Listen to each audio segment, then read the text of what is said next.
샬롬 샬롬 샬롬 샬롬 샬롬.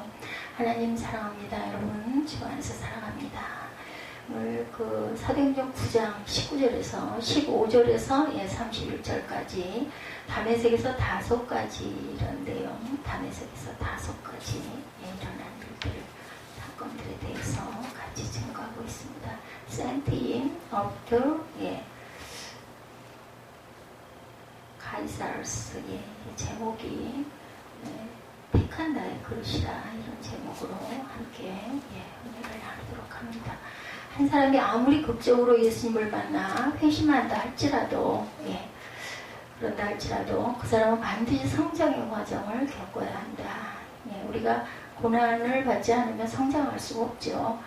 그러니까 정말 평탄하게 아무 일 없이 잘 쓰고 잘 먹고 잘 사는 게 정말 좋은 것 같지만, 지나놓고 생각하면 그 고난을 꼭 겪어야 그것을 극복할 줄 아는 힘과 면역이 생기더라고요.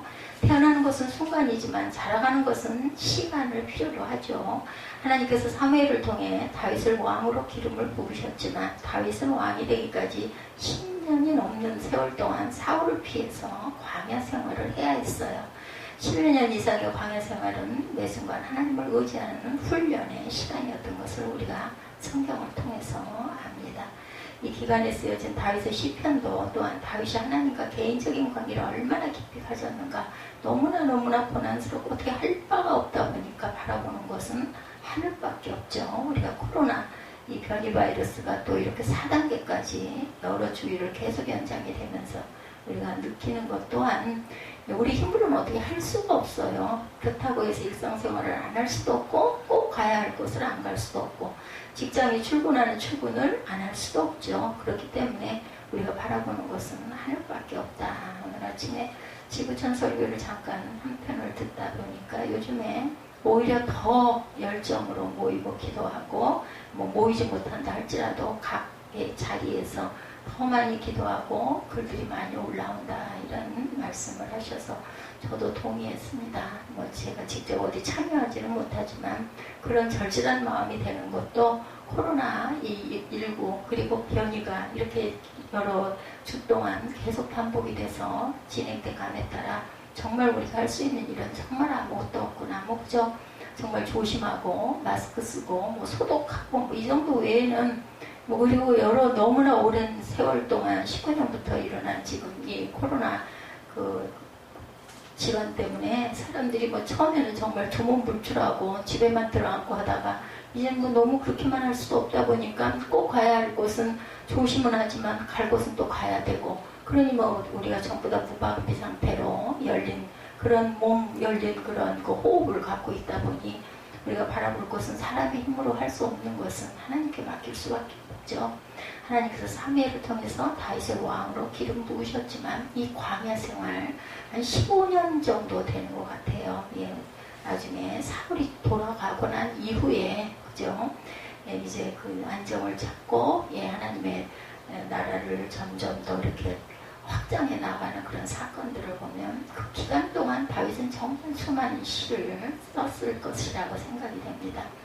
그 시편들도 보면은 다메섹으로 가는 길에서 부활하신 예수님을 사울은 또 안 만났고 영적인 눈을 뜨고 회심을 하게 되는 이런 사건, 이방인을 위한 복음의 일꾼으로 하나님이 부르심을 받죠. 그럼에도 사울이 공식적인 사역자로 쓰임을 받았던 것은 상당한 세월이 흐른 다음입니다. 사도행전 11장 25-26절에 보면 바나바가 사울을 찾으러 다소에 가서 만나매 안디옥에 데리고 와 둘이 교회에 1년간 모여있어 큰 무리를 가르쳤고, 제자들이 안디옥에서 비로소 그리스도인이라 일컬음을 받게 되었다. 크리스찬이라는 말은, 크리스티안이라는 말은 안디옥 교회에서부터 믿는 자의 모임이라는 그러한 직분을 받게 됐다라고 증거합니다. 사도행전 11장 25-26절에 다소에 있던 사울을 안디옥에 데리고 와서 바나바 동역한 때, 이때는 사울이 회심한 후 약 15년 정도 지났을 때로 밝혀져 있습니다. 성령 하나님께서 일하신다고 사람의 의지와 수고와 무관하게 일하시는 것은 절대로 아닙니다. 성령께서 하시는 저절로 이루어지는 건 절대 아니죠. 사울은 15년 동안 어떤 변화와 과정을 겪었을까? 지도상으로 보는 것처럼 다메섹에서 회심하고 이제 아라비아로 갔다 다시 다메섹으로 돌아오죠. 우리 그 전에 지도 많이 봤어요. 다메섹에서 자신을 죽이려는 자들을 피해 예루살렘에 갔다가 예루살렘에서 죽을 고비를 넘기고 가이사라를 거쳐서 다소에 머물러 있게 되죠. 바나바의 부름을 받고 안디옥에 가서 사역을 하다가 이방인을 위한 선교사로 또한 파송이 되어집니다. 오늘은 다메섹에서 다소에 이르기까지 어떤 변화의 과정을 겪었는지 우리 함께 살펴보죠. 이를 통해서 나는 과연 어느 과정이 있고 무엇이 필요한지 깨닫는 시간이 되었으면 좋겠습니다. 즉시 심한 사울에게 즉각적인 변화가 있었죠. 19절 이하 20절이죠.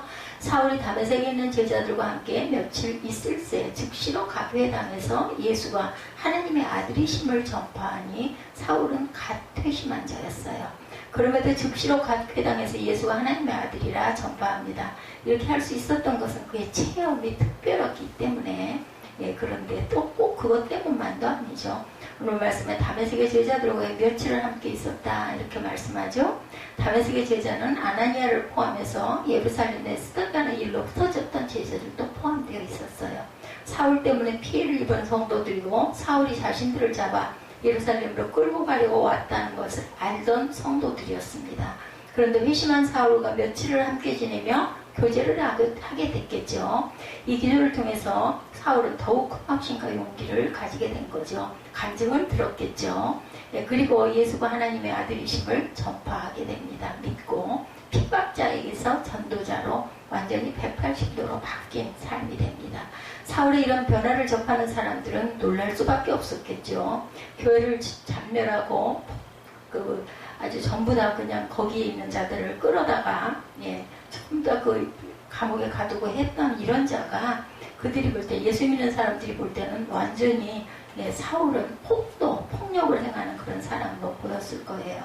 예수가 하나님의 아들이라고 전하고 있으니 어떻게 받아들여야 할지 그들도 기가 막혔겠죠.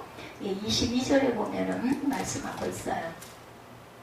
사울은 힘을 더 얻어 예수를 그리스도라 증언하여 다메섹에 사는 유대인들을 당혹하게 하니라. 여기 단어를 번역이지만 당혹하게 했다라는 이런 표현을 쓰고 있습니다. 더 이상 어떤 표현도 정말 당황스럽고 놀랍다 이런 뜻이죠. 사울은 가말리엘 문화생으로 뛰어난 성경학자였습니다. 성경학자인 경우에 이런 경우들이 너무 많아요. 너무 성경적으로만 하다 보니까는 어떤 그 인정이나 이런 것들을 인정해서 이렇게 넉넉하게 받아들이려고 하지 않고 잘못된 것만 꼬집는 그런 부분에 지금도 보면은 이런 경우가 많죠. 그가 가진 구약 성경의 지식이고 과거에는 예수를 핍박하게 했으나 이제는 예수가 그리스도임을 증명하는 데 사용이 됩니다. 그래서 다메섹에 있는 유대인들은 당혹스러웠어요. 당혹스러웠다는 것은 그들이 예수를 믿었다는 것이 아니라 그들에게 혼돈과 불안을 가중시켰다라는 뜻입니다. 믿을 수도 없고 안 믿을 수도 없고 기가 막혀 이게 도대체 저 인간 저거 뭐야 이런 생각들이 그들이 들었다는 거죠. 구슬이 서말이라도 깨워야 보여라는 우리나라 속담이 있어요. 사울은 그동안 자신이 습득한 수많은 지식이 하나로 깨어지는 것을 경험을 합니다. 예수님이 누구인지 아는 것이 진리의 세계로 들어가는 열쇠였던 거예요. 그 열쇠를 통해서 문을 열고 나니까 새로운 세계가 사울에게는 펼쳐 보여지죠. 그래서 예수님이 하나님의 아들이시다. 하나님이 보내신 그리스도시다. 이렇게 전파합니다. 회심했다고 자신의 과거가 부정되는 것은 아니에요. 그렇죠? 자신의 과거가 새로운 관점으로 열리는 시점이 된 거죠. 사울은 자신에게 열린 새로운 관점을 따라 증거합니다. 이런 점에서 볼 때 사울은 진실한 사람, 충성된 사람이었고 회심 이후에 즉각적으로 어떤 변화를 경험했는가? 많은 경우 사울처럼 성경적 지식을 근거로 예수님의 하나님의 아들이라고 증거하지는 못했을 것인데 그러나 내가 경험한 것, 내 안에 일어난 변화된 시각은 간증할 수 있었겠죠. 과거에는 나의 삶을 비관하기도 했고 때로는 우월감에 사로잡히기도 했는데 예수님을 만나고 났더니 다르게 보이더라고 말할 수 있어야 합니다. 말하게 되죠. 예수님을 만난 이후 내 안에 일어난 변화를 말하기를 두려워하지 말아야 합니다. 새로운 지식이나 특별한 체험을 말하라는 것이 아니라 진솔한 증언을 하나님은 기뻐하세요. 너무 보태거나 너무 그냥 심하게 어떤 것을 확장해서 얘기할 것도 없어요. 그냥 있는 그대로 느낌을 얘기하면 되죠. 근데 반드시 증언은 필요합니다. 이것이 하나님이 우리에게 은혜를 주신 목적이시기도 해요. 여기 부장에도 보면은 이렇게 고치는 사건들, 이것들을 통해서 많은 사람들이 주께로 돌아오는 이런 일들이 일어나죠. 아픈 부분을 치료해주는 부분을 통해서 새로운 지식이나 특별한 체험을 말하는 것이 아니라는 것, 진솔한 증언, 사람들의 마음을 움직이죠. 정말 그렇구나, 이런 생각이 들게 합니다. 여러 날이 지났어요, 그죠? 23절에 보면은 말씀하고 있습니다. 여러 날이 지나면 유대인들이 사울 죽이기로 공부해. 안 되겠다, 저 인간 저렇게 놔뒀다가는 도저히 이건 말이 안 되겠다라고 생각을 한 거예요. 그 계교가 사울에게까지, 본인에게까지 알려지니라 그들이 그를 죽이려고 밤낮으로 성문까지 지키거늘 제자들이 돕죠. 밤에 사울을 광주리에 담아서 성벽에서 달아내리니라. 이렇게 해서 이제 사울이 예루살렘으로 가는 사건이 그 뒤에 26절부터 나오고 있습니다. 여러 날을 통한 일어난 변화, 그리고 여러 날이 지났다고 했는데 어느 정도의 시간이었을까? 갈라디아서 1장 17, 8절에 보면요. 또 나보다 먼저 사도된 자들을 만나려고 예루살렘으로 가지 아니하고 아라비아로 갔다가 다시 다메섹으로 돌아갔다, 이렇게 증거하고 있습니다. 그 3년 만에 내가 게바를 방문하려고 예루살렘에 올라가서 그와 함께 15일을 머무는 동안 두 말씀을 종합해 보면 갈라디아서 1장 17, 8절 말씀을 종합해 보면 사울이 다메섹에서 회심을 하고 아라비아에서 꽤 오랜 기간, 아마 그 3년 정도 걸렸다라는 그런 그 증언이 맞을 것 같아요. 다시 다메섹에 왔다가 예루살렘을 방문하는데 이 시기가 회심 3년이 지났을 때라는 얘기인 거죠. 그럼 2년 한 8, 9개월 이렇게 볼 수 있겠죠. 아라비아라는 그 다메섹 동남쪽의 광야 지역으로 한적한 곳, 아라비아에 있었던 기간은 사울이 다메섹 교회의 지도 아래 양육받고 성장했던 기간이었을 거예요. 비록 사울이 특별한 체험으로 예수님을 만났고 이전에 성경에 많은 지식을 가지고는 있었지만 하나님과 교제하고 새로운 시각에서 말씀을 깨닫고 자신에게 적용하는 시간이 필요했다는 훈련의 과정이 필요했죠. 바울은 자신을 만삭되지 못하여 난 자, 고린도전서 15장 8절에 이렇게 고백하죠. 왜 자신을 이렇게 표현했을까? 예수를 충분히 알아가는 과정을 거쳐 믿은 것이 아니라 한순간에 믿은 미수가다 나는. 만삭되지 못하여 난자, 7삭동이 8삭동이 이런 얘기 많이 하죠. 어머니 뱃속에 있을 만큼 믿지를 못하고 일찍 나서 온전치가 못해가지고 인큐베터에 넣어서 자라게 해야 되죠. 아이도. 아라비아라는 곳은 사울에게 인큐베터 같은 곳이었다. 사울은 2년여의 시간을 아라비아에서 보내고 다메섹으로 돌아온 것으로 추정이 됩니다. 다메섹에 돌아온 사울은 더욱 위험한 존재가 되었어요. 오늘날 만약 어떤 절에 계시는 스님이 회심해서 그리스도인이 되어 간증을 하고 다닌다면 파급 효과가 대단하죠. 일반인이 그냥 예수 믿는 것보다 대단할 거예요. 그래서 다메섹의 유대인들이 사울 죽이기를 공모합니다. 저 인간이 어디 있다가 또 나와가지고 이상한 소리를 하고 다니네, 이랬겠죠. 이 상황을 고린도후서 11장 32, 3절에서도 말하고 있습니다. 다메섹에서 아레다 왕의 고관이 나를 잡으려고 다메섹 성을 지켰던 나는 광주를 타고 들창문으로 성벽을 내려가 그 손에서 벗어난더라, 이렇게 증거하는 부분이 나옵니다. 고린도후서 11장 32, 3절. 다메섹의 유대인들은 당시 아라비아 지역을 다스렸던 나바티안 왕국의 아레다 왕의 힘을 빌려 사울을 죽이려고 했던 거예요. 이 소식을 한 다메섹 그리스도인들이 사울을 살립니다. 기적이나 회오리 바람으로 사울을 구조한 것이 아니라 사울을 사랑하는 성도들의 위험을 감수한 수고를 통해서 창문으로, 그죠? 그 어떤 바구니에 달아 내려주고 이렇게 해서 도망을 가게 하죠. 한 개인이 회심을 통해서 그리스도인이 된다는 것은 예수님을 증인으로 사랑한다는 것과 같은 말이 아니고, 구원은 은혜로 주시는 선물이기에 한순간에 일어나지만 주님의 증인으로 살아가기 위해서는 이렇게 반드시 고난과 훈련이 필요하다라는 겁니다. 그 훈련의 시간은 즐겁고 재미있는 시간만은 아니에요. 그렇죠? 바쁜 일상 속에서 시간을 떼어 하나님의 시각으로 자신의 내면을 들여다본다는 것, 어찌 보면 상당히 고통스럽고 일반인보다 더 힘든 그런 기간들이죠. 자신 안에 여전히 존재하는 죄성과 욕망, 그리고 이런 모든 것들, 또 생활 속에서 특히나 요즘 같은 이러한 그 시대에 살아갈 때 이렇게 하나님을 섬기고 온전히 섬기고 봉사하고 간다라는 것은 쉬운 일이 아닙니다. 편안한 일은 아니죠. 반드시 그 시간은 그러나 필요하다. 그래야 깨끗한 그릇으로 준비될 수가 있기 때문이죠. 시편 19편 9절에서 10절 다윗의 고백이죠. 야훼를 경외하는 도는 정결하여 영혼까지 이루고 야훼의 법도 진실하여 다 의로우니 금곧 많은 순금보다 더 사모할 것이며 꿀과 송이꿀보다 더 달도다. 이렇게 말씀하고 있어요. 하나님의 말씀을 순금으로 더 사모한다, 송이꿀보다 더 달다는 고백에 공감이 되십니까, 여러분들? 다윗이 저 경지에 이르기까지는 많은 연단의 시간이 있었다는 것을 기억해야 합니다. 바울이 된 사울도 마찬가지죠. 훈련의 시간은 지루하기도 하고 고통스럽기도 하죠. 공고한 시간입니다. 그러나 이 훈련의 시간이 있어야 말씀이 금보다 사모할 만한 것이 되고 꿀보다 달다는 것을 깨닫게 되죠. 우리가 쓴 걸 먹고 났을 때 쓴 그 약을 먹고 나서 단 걸 조금 먹으면 얼마나 그 단계에 강하게 느껴져요. 똑같다라는 얘기예요. 항상 달콤한 것만 먹다 보면요, 단 것이 그렇게 달고 맛있다는 걸 몰라요. 쓰고 척박한 것을 먹다가 달콤한 거, 부드러운 거, 소프트한 걸 먹으면 너무너무 입에서 뭐 살살 녹는다는 표현들 하죠. 하나님 앞에서 개인적이고 인격적인 교제의 시간을 이렇게 갖는 것, 이것이 꼭 그렇게 달콤하지만은 않아요. 근데 그렇게 하면서 깨달아지고 깨우쳐지고 그리고는 크게 성장을 하게 되죠.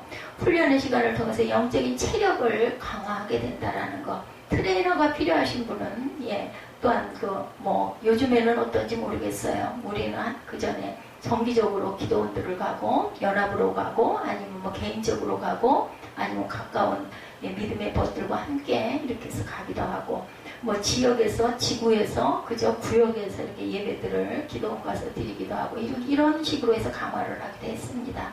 사울이 다메섹 교회의 지도 아래 훈련의 기간을 가진 것처럼 신약교회도 여러분들의 훈련을 도울 이런 많은 그 종들이 계시죠. 아니면 구역장님들 이런 장으로 세워주신 분들이 열심히 섬기죠.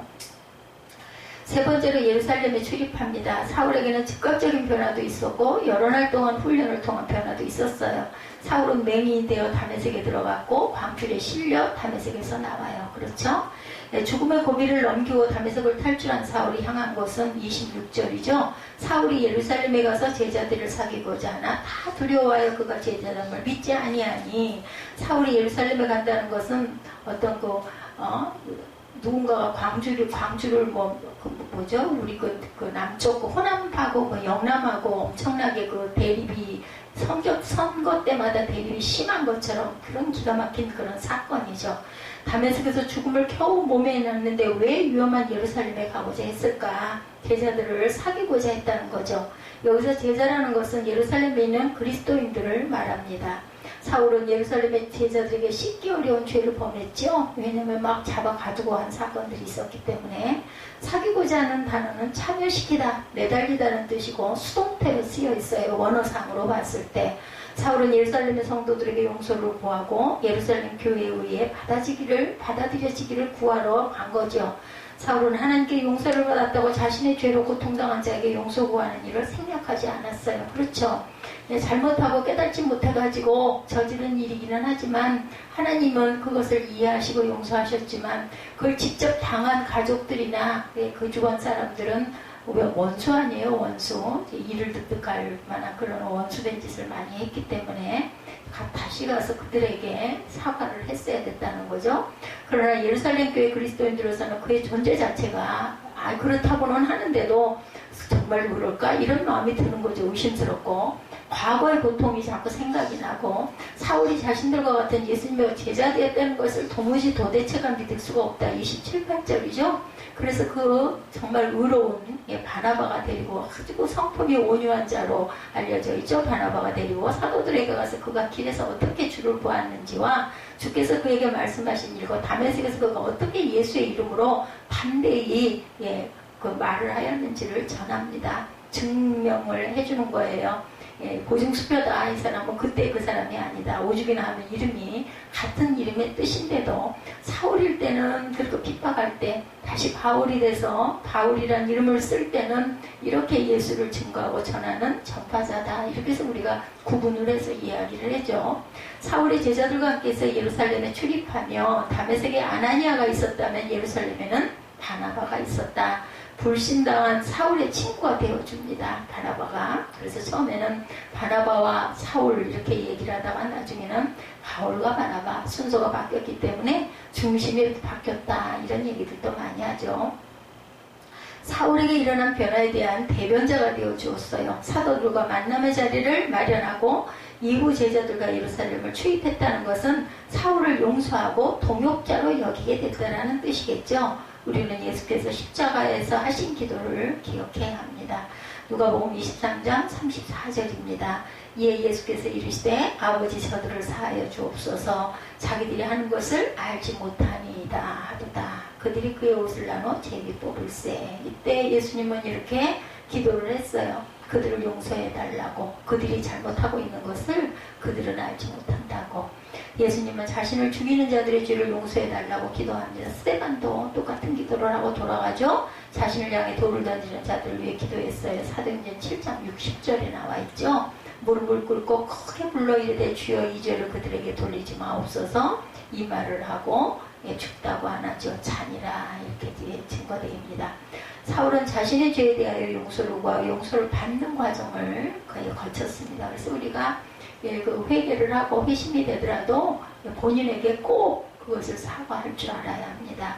사울의 변화의 과정에는 하나님 앞에서의 훈련만 있었던 것이 아니라 사람들과의 관계에서도 다루심을 받은 것, 이렇게 용서를 구하고 용납받는 과정을 가졌음에도 이후에 바울이 이방인 사역을 하는 데 있어 예루살렘 교회 출신의 유대인들로부터 방해를 또 받죠. 그러나 이 과정에 있었기에 바울은 흔들리지 않았고 이방을 위한 사역을 계속해서 수행할 수 있었다. 그 과정들이 만약에 없었다면 이거 극복하고 나아가기 힘들었을 거라는 얘기인 거죠. 사울은 예루살렘에서도 위험한 존재였습니다. 29절이죠. 또 주 예수의 이름으로 담대히 말하고 헬라파 유대인들과 함께 말하며 변론하니 그 사람들이 죽이려고 힘쓰거늘. 저 인간 저거 미쳤어. 예를 들면 이런 얘기를 했겠죠. 헬라파 유대인들과 변론했다는 말은 스데반을 떠오르게 하는 말입니다. 스데반이 헬라파 유대인들과 변론하다가 죽임을 당했는데 이제 사울이 그 자리에 선 거예요. 자기가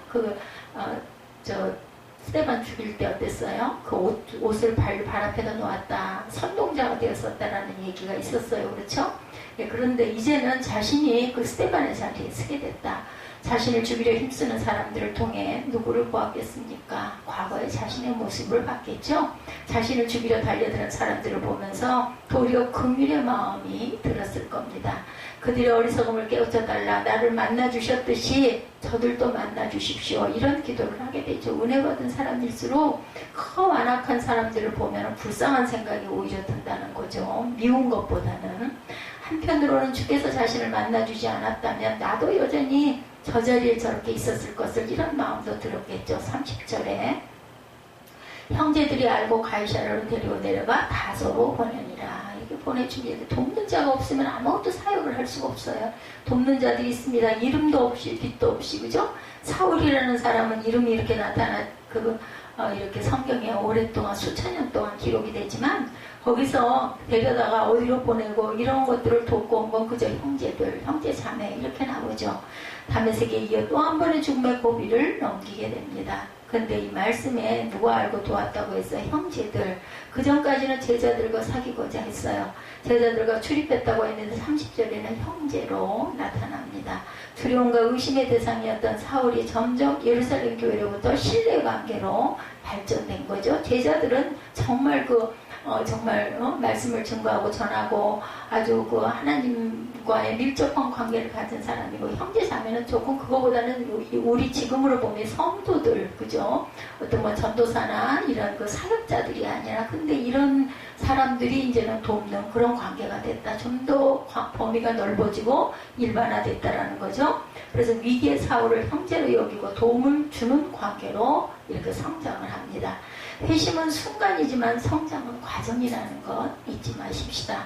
사울의 성장의 과정은 하나님과의 관계에서 변화가 있었고 사람들과의 관계에서 변화가 있었음을 보게 됩니다. 예수를 핍박하던 자에서 예수의 증인이 되었고 두려움과 의심의 대상에서 죽음의 위기로부터 건진 형제로 바뀌죠. 회심 이후 이런 변화를 여러분들도 경험하고 계십니까? 이런 변화를 위해서 훈련의 시간을 가지는 것을 게을리하지 말아야 되겠다. 하나님과의 관계, 사람들과의 관계에 있어서 너무 한쪽으로만 치우쳐 있지는 않은지, 너무 하나님만 바라보고 사람들과의 관계는 아예 딱 그냥 막아버리고 살아가는 사람은 행동 반경이 크지를 못해요. 그래서 교회와 또한 주변의 사람들과 항상 함께 이렇게 소통할 줄 아는 그러한 사람들, 그래서 도움도 받고 도움도 주고 섬기기도 하고 섬김을 받기도 하고 이런 관계가 있어야 되겠다. 성장에는 반드시 과정이 필요하다는 거. 사람들과 관계에서 너무 한쪽으로만 치우쳐 있지는 않은지 주님 안에서 이렇게 균형 잡힌 변화의 과정을 기쁘게 밟아가는 저와 여러분들이 되시기를 주님의 이름으로 축복합니다. 그래서 우리가 어떤 그 개척교회 하면은 정말 규모도 작고 섬기는 사람도 거의 없고 이러다 보니까 정말 너무너무 척박하고 어렵다라는 이야기가 있고, 그렇기 때문에 또한 은혜를 많이 받아야 이어가고 너무너무 고난스럽고 하지만 그것까지도, 그 모습까지도 하나님께서는 바라보시죠. 우리 찬양하시고 결단하시고 주기도문으로 예배를 마치도록 합니다.